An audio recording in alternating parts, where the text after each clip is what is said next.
2024년 우리는 브랜드의 몰락의 시대에 살고 있습니다. 티몬, EMF 같은 거대 공룡들의 몰락도 우리는 지켜봤고, 기존의 오프라인 공룡들도 이런 온라인 시대에 맥없이 사라져가고 있습니다. 이제 유통의 시대는 끝이 났습니다. 그렇다고 제주의 시대가 왔느냐? 또 그런 것만은 아닙니다. 자, 우리에겐 지금 현재 4가지의 위기가 있습니다. 플랫폼의 공습, 광고 채널의 다양화, 그리고 제품량의 증가, 그리고 AS의 치열함까지 이 모든 것들이 유입수, 광고 효과, 그리고 콘텐츠, 수익성까지 모든 것들이 갉아먹히고 있는 현실. 이런 상황에서 여러분은 올해 너무 힘드셨을 거라고 예상합니다. 검색 후 구매라는 온라인의 절대 법칙도 무너졌습니다.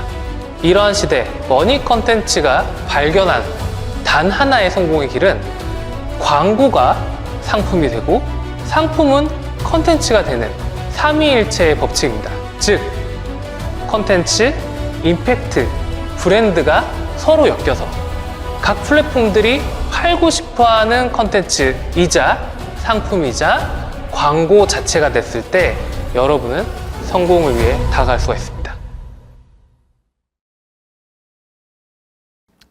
2024년 저는 올해를 뭐라고 정의할 것이냐, 브랜드 몰락의 시대라고 정의를 할 겁니다. 브랜드 몰락이라고 하면 진짜 브랜드는 아니죠. 우리나라에서 브랜드라고 하는 단어가 되게 쉽게 써 있는데요. 정말 브랜드는, 이제 진짜 브랜드는 고객이 추천해 주는 겁니다. 광고로 이거 써, 광고로 이거 괜찮은 것 같아, 야, 이 정도면 굉장히 있어 보이지 않을까? 라고 하는 브랜드들이 우수수 무너지기 시작했거든요. 그 과정에서 여기 계신 분도 있는 걸로 아는데, 이제 티몬 EMF 때문에 돈이 묶이신 분도 있으실 거고, 혹은 올 초에 유입수가 75%가 박살나가지고 도대체 이 사업을 내가 해야 되나 말아야 되냐라고 생각하신 분들도 있고요. 그리고 반대로 얘기하면 이런 기회 때 오히려 저 브랜드는 진짜구나 라고 생각이 들어서 주목을 받고 엄청난 성장률을 올리는 업체들이 생겼습니다. 즉, 우리가 원래 알고 있었던 브랜드들의 공식이 깨지기 시작했어요. 원래 브랜드들은 시간이 들어서 굉장히 익숙한 곳에서 계속 반복해서 광고를 하고, 소위 말해서 우기고 반복하다 보면 익숙해져서 고객이 그 브랜드를 선호하게 될 것이다 라는 게 기존의 메가 브랜드들의 광고 방식이었거든요. 그래서 비슷한 내용의 광고들을 약간씩 창의적으로 바꿔나면서 크리에이티브적으로 하는 거로 바뀌었는데, 자, 근데 2024년 그게 끝났습니다. 저는 사실 이 내용 아신 분도 아시겠지만 올해 6월, 7월 때 대규모 사태가 일어나기 시작했죠. 티몬 EMF도 그랬지만 그 전에 올해 3월에 문고리닷컴이 폐업을 하고 부도가 나고, 그 다음에 바보사랑이라고 하는 업체가 사라졌죠. 예, 바보사랑이라는 업체에 이제 소비자 보호주의보가 떨어지고 이 영업 중단이라는 걸 딱 올렸을 때, 사실 온라인 사업을 하셨던 분들이라면 바보사랑이라는 브랜드 혹은 10x10 같은 브랜드들은 정말 넘사벽 브랜드였어요. 그러니까 저렇게 되고 싶다, 오프라인에 저렇게 진출도 하고 대기업 인수도 받고 저렇게 창의적으로 센스 있게 대규모 매출 올리고 싶다라고 했는데 이제 이들의 엔진이 멈췄습니다. 그래서 제가 바보사랑의 멈춘 날 가서 봤거든요. 왜 망했을까라고 보니까 그 당시에 베트 10의 모습을 제가 캡처한 거거든요. 이걸 딱 본 순간 느낌이 왔죠. 왜 망했는지. 이걸 보면 알 수 있습니다. 베트 10의 1등이 1,500원짜리고 4등이 180원짜리입니다. 자, 이걸 베트로 팔고 있었던 거예요. 제가 그 망한 날 캡처했기 때문에 예, 어떤 일이 벌어졌을지 안 봐도 뻔하시겠죠. 처음에는 굉장히 센스 있고 괜찮은 작가들의 작품이나 소품들, 아이디어스에서 지금 팔고 있는 그런 제품들을 취급했을 거예요. 처음엔 그랬겠죠. 처음엔 그랬겠지만 시간이 흐르고 나니 온라인 제품 특성상 마진이 안 좋습니다. 직접 작은 규모에서 온 데는 마진이 안 좋고, 그렇다고 해서 이런 몰들이 점점 생겨나니까 점점 가격 하향 압박을 받겠죠. 좀 더 저렴한 거를 네가 가지고 있어야 될 것 같아. 그러다 보면은 국내 핸드메이드에 있는 작가들의 손을 끊고 이제 수입산의 일반적인 제품들 혹은 더 싸게 공급해줄 카피 제품을 해주겠다는 데서 손을 받았을 거고, 그렇게 무한 치킨 게임이 시작됩니다. 그리고 티몬 EMF 사태로 인해서 티몬 EMF도 알리테무를 이기지 못했거든요. 그때 결과적으로는 금액은 다 떨어지고 고객들은 더 이상 이 사이트를 찾을 이유가 없는 거예요. 왜냐면 다른 데 가도 너무 다른 제품들이 많으니까. 그러니까 더 이상 찾지 못하고 수익성이 약화되고 망한 거죠.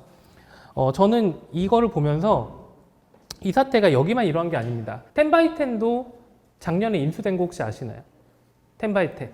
워낙 유명한 브랜드인데 텐바이텐이 작년에 20억에 인수가 됐습니다.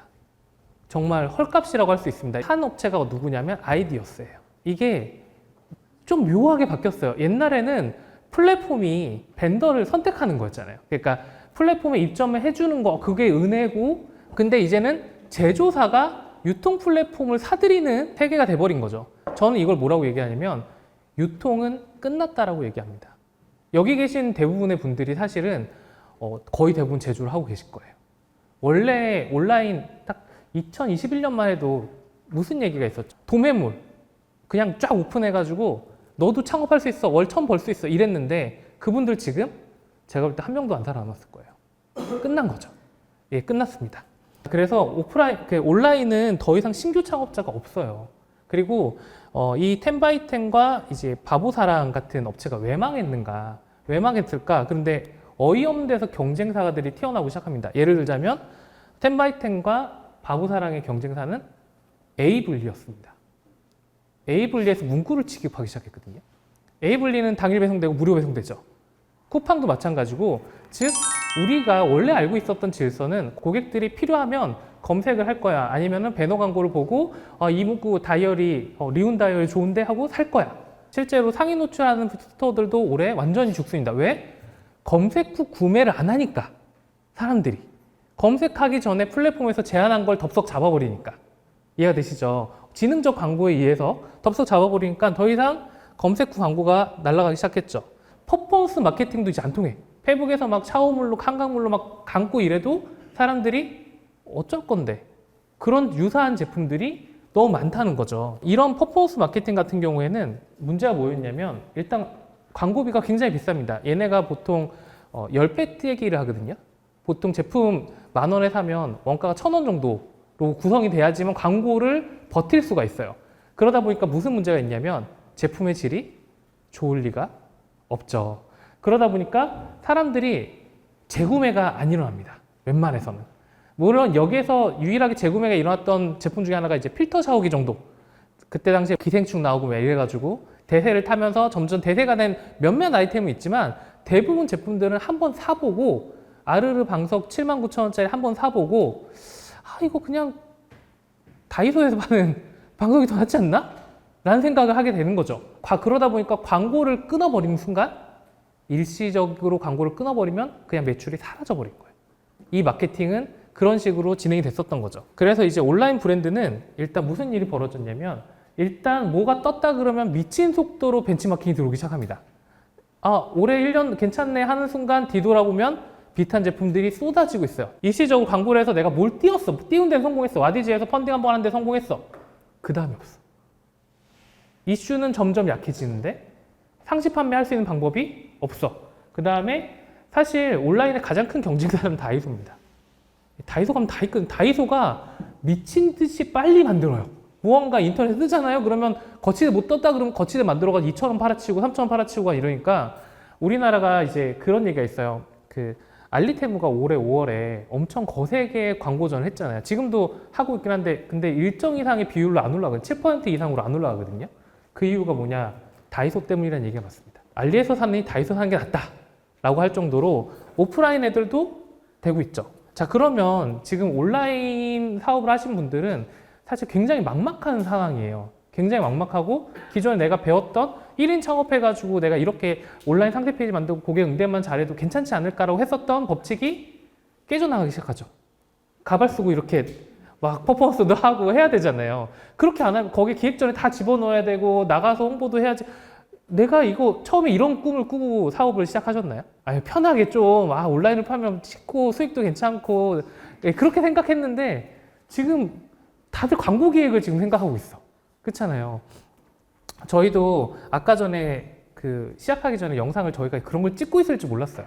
그러니까 저희는 2020년도만 해도 뭐라고 했냐면 영상 찍지 마세요라고 했거든요. 너무 비싸기만 하고 쓸데도 없다. 그 페이지 그냥 상세 페이지 한 개 만드는 게 낫다라고 했지만 지금 저희도 영상 찍고 있습니다. 자, 그러면 오프라인은 괜찮으냐? 예, 온라인은 완전 이제 뭔가 힘든데 오프라인 괜찮을까요? 예, 오프라인은 고사익입니다. 이거는 거의 사업을 접으라는 얘기랑 똑같습니다. 근데 이 일이 거기에만 있는 게 아니라 그 소위 말해서 밈을 가지고 있는 업체들이 있어요. 그러니까 광고업계에서 이런 게 있거든요. 침대는 과학이다라든가 별이 5개 같은 고객들 전 국민이 알고 있는 인지도 있는 키워드 그걸 가지고 있으면 대박이다. 이거는 막 망할 수가 없어. 라고 하는 업체들 있잖아요. 그런 업체도 예외 없습니다. 트래픽은 계속 하향세예요. CF를 찍어도 왜 이런 일이 벌어질까요? 우리는 사실 알고 있어요. 왜 이런 일이 벌어지는지. 광고를 했는데 고객들이 중간에 다 이탈하는 거예요. 근데 그 다음 뭐야? 왜 과학인지 나한테 설명 좀 해줄래?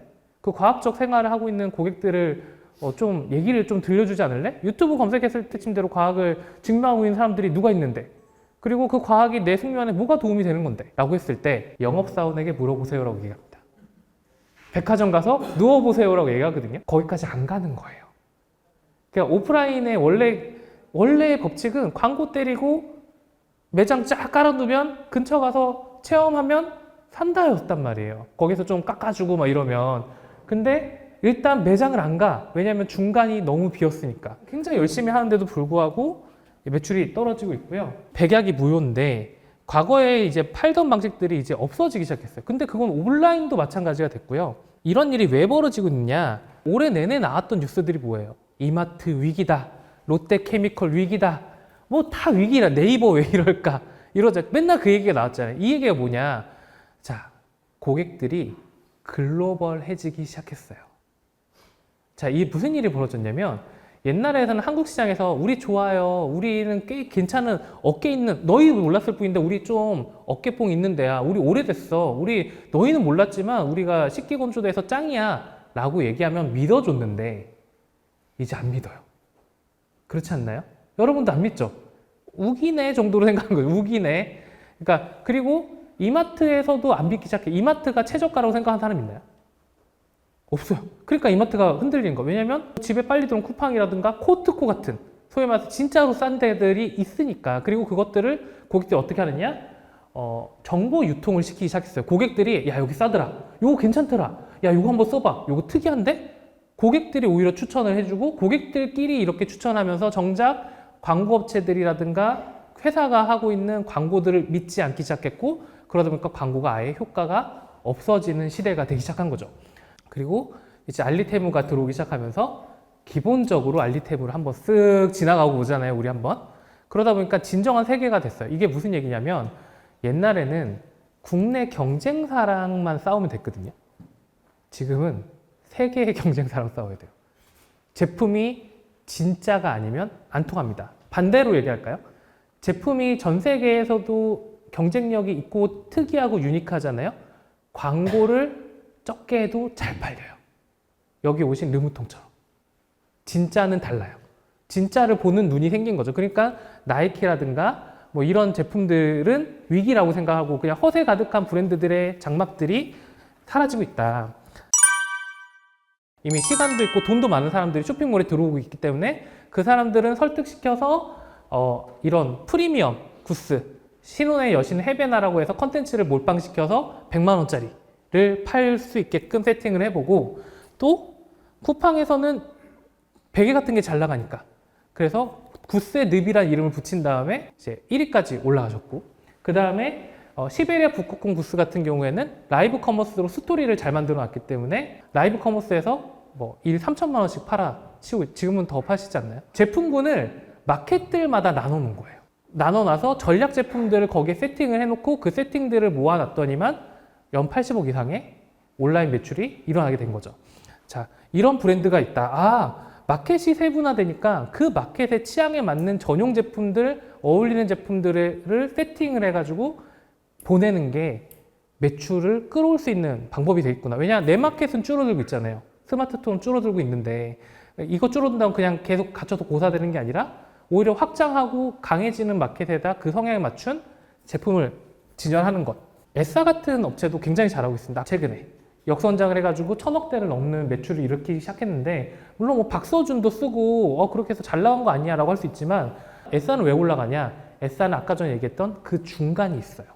그러니까 박서준을 쓸 때도 그 강아지 같은 걸 먼저 데리고 나거든요. 쇼파랑 강아지는 원래 상극입니다.